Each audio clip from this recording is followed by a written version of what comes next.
रसगुल्ले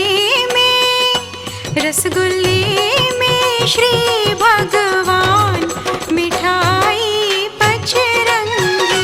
ले लो रे बिके बेदाम मिठाई पचरंगी।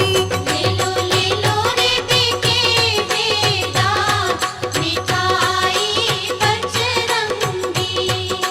सनि सग सनि सग सनि सग सनि सग सनि सग सनि सग सनि सग।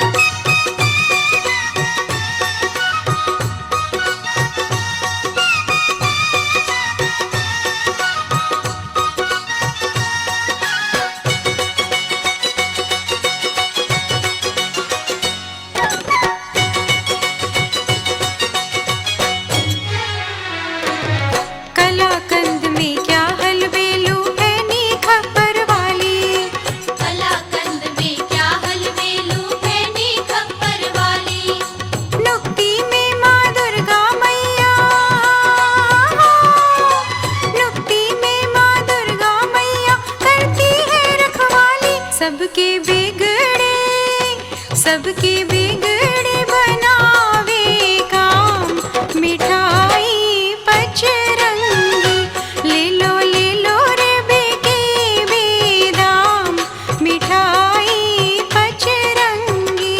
ले लो रे बिके बेदाम मिठाई पचरंगी।